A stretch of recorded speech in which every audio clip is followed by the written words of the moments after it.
सबसे प्यारा बुंदेलखंड हमारा, छत्ता की यह जान है, चंपत का स्वाभिमान है, सौर भरा यस गान है, मिट्टी का स्वाभिमान है। बुंदेलखंड, वो बुंदेलखंड कि जहां का कण कण अपने त्याग, बलिदान और समर्पण के लिए अखंड ब्रह्मांड में जाना जाता है। पृथ्वी में ऐसी कोई जगह नहीं है कि जो बुंदेलखंड के समान हो।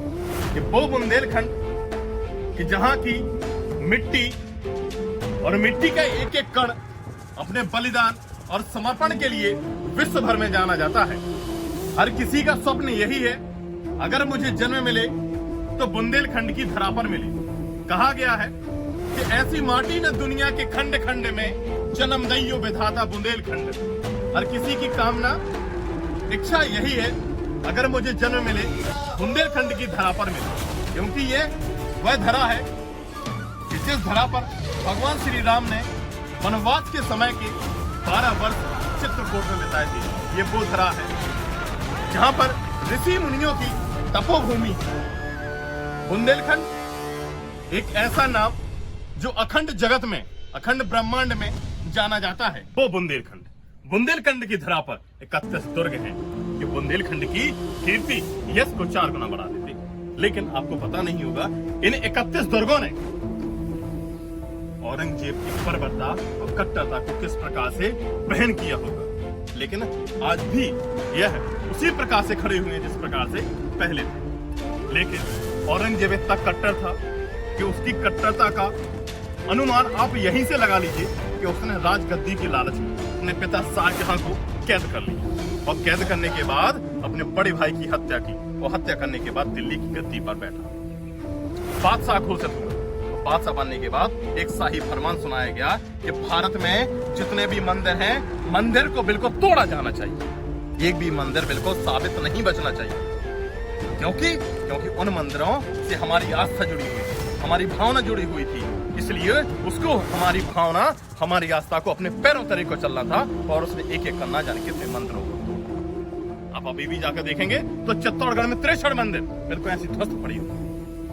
भगवान श्री कृष्ण का जहां पर जन्म हुआ मथुरा में उस मंदिर को तोड़कर उसने वहां पे एक मस्जिद बनवाई। तो कहा गया कि औरंगजेब ने यहाँ पे मस्जिद बनवाई।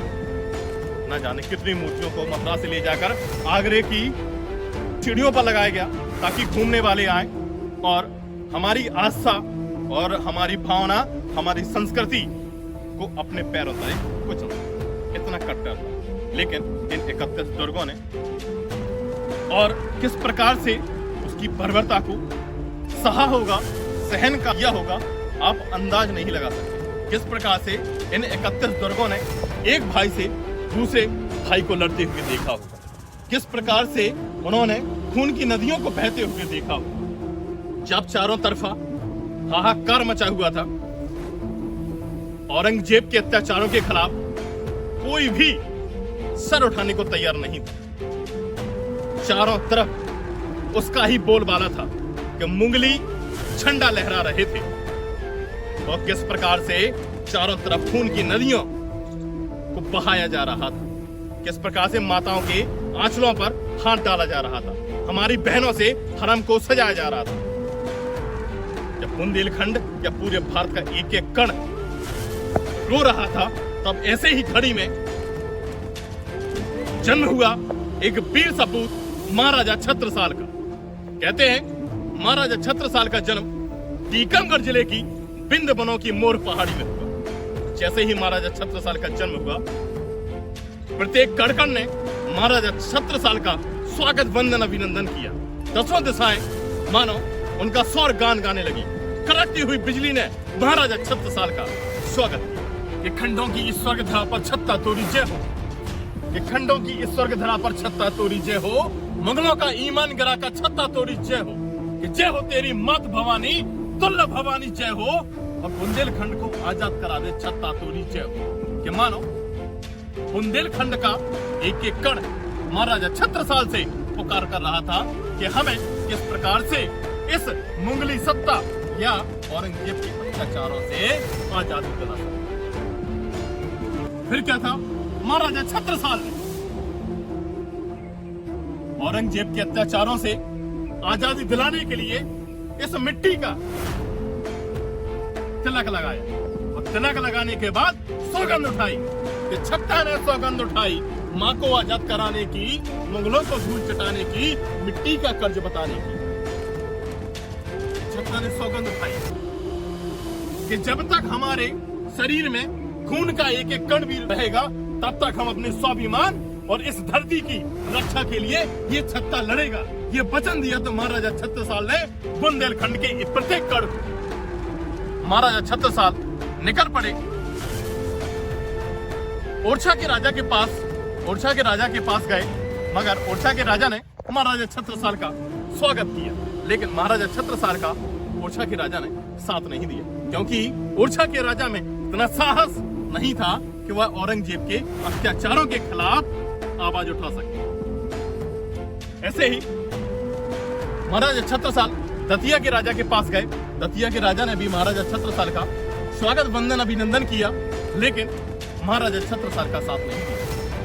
यहां तक कि महाराजा छत्रसाल के बड़े भाई ने भी जब महाराजा छत्रसाल का साथ नहीं दिया तब महाराजा छत्रसाल बहुत निराश हुए।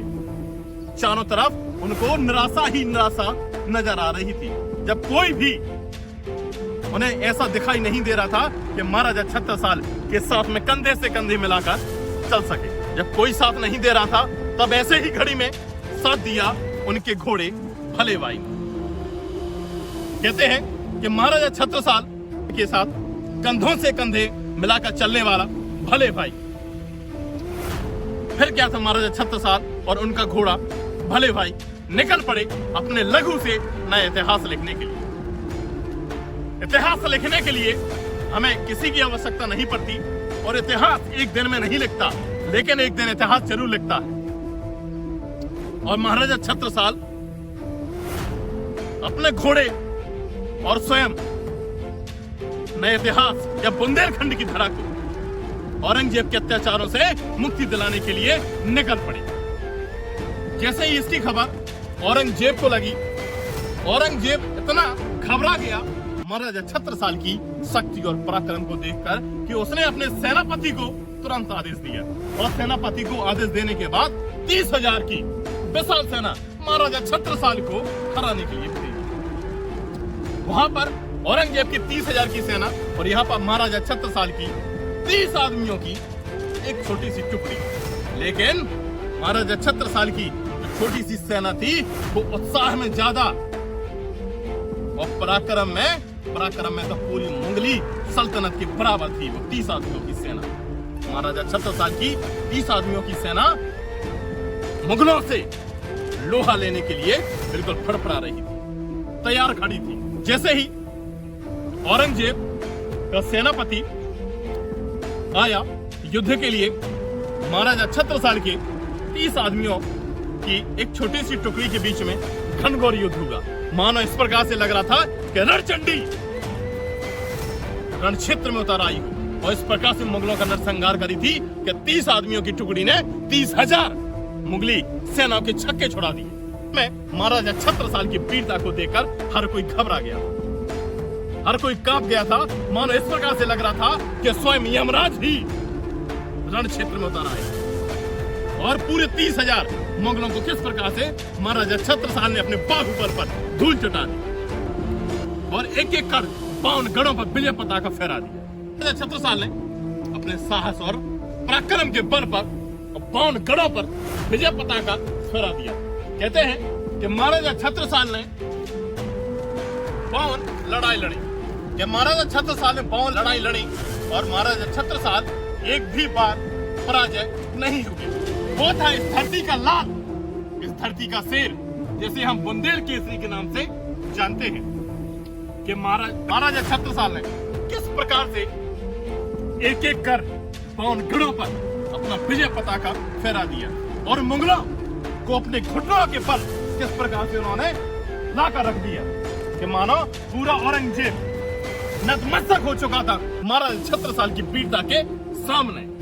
कहते हैं कि पन्ना की राजधानी थी, बुंदेलखंड की बानी थी, वह तलवार भवानी थी, विजय तो आखिर आनी थी। जब भवानी नाम की तलवार 76 साल के साथ हो तो फिर भला उसको कौन पराजित कर सकता है। कहते हैं महाराजा छत्रसाल को भवानी नाम की तलवार उनके गुरु स्वामी प्राणनाथ ने उनको दी थी, और उस तलवार की नोक जिस तरफ होती थी मानो महाराजा छत्रसाल की विजय पताका वहां पर फहर कर ही वापस आती थी। महाराजा छत्रसाल की प्रत्येक विजय में बराबर का साथ देने वाला घोड़ा, जिसे हम भले भाई ये छत्ता तोरे राज में धक धक धरती होए, ये छत्ता तोरे राज में धक धक धरती होए, तो चित चित घोड़ा पग धरे तय तय फत्ते होए। कि जिस तरफ भी महाराजा छत्रसाल के घोड़ा ने पैर रख दिया मानो वहां पर महाराजा छत्रसाल का विजय पताका फहर जाएगा। जिस तरफ भी घोड़े ने पग रख दिया महाराजा छत्रसाल वहां पर विजय होकर ही वापस आते थे। इस प्रकार से महाराजा छत्रसाल ने अपने बाहुबल पर और पराक्रम पर पूरे बुंदेलखंड को आजाद किया। और किस प्रकार से महाराजा छत्रसाल ने औरंगजेब के छक्के छुड़ा दिए। वो था इस धरती का लाल, इस धरती का वीर महाराजा छत्रसाल, जिसे हम बुंदेल केसरी के नाम से जानते हैं, कि जिसने अपने बाहुबल और पराक्रम पर पूरे बुंदेलखंड को आजाद किया और अपने लघु से नया इतिहास लिख दिया कि पहचानो हमको, हम पहचान बनाने वाले हैं, पहचानो हमको, हम पहचान बनाने वाले हैं, अपने बाहुबल पर इतिहास रचाने वाले हैं। और महाराजा छत्रसाल ने एक एक कर पावनगढ़ों पर अपना विजय पताका फहरा दिया और औरंगजेब को नतमस्तक कर दिया अपने वीरता के सामने। वो था इस धरती का लाल, जिसे हम बुंदेल केसरी के नाम से जानते हैं। वो था वीर महाराजा छत्रसाल, जिनके पिता का नाम चंपत राय, कि चंपत को लाल भाव कितना विशाल भाव, कि चंपत को लाल भाव कितना विशाल भाव, ई खंडन को बाल भाव सो खंड जो निहाल भाव, ई खंडन को बाल भाव तो खंड जो निहाल भाव, ईरज को कमाल भाव छत्ता विकराल भाव, ईरज को कमाल भाव छत्ता विकराल भाव, मुगलन को गाल भाव 136 साल भाव, कि मुगलन को गाल भाव 136 साल भाव। वो था बुंदेल केसरी महाराजा छत्रसाल, कि जिसे हम बुंदेल केसरी के नाम से जानते हैं। महाराजा छत्रसाल जिसने अपने बाहुबल और पराक्रम पर पूरे बुंदेलखंड पर राज किया। महाराजा छत्रसाल बुंदेल केसरी, जय हिंद जय भारत, नौखंड बुंदेलखंड।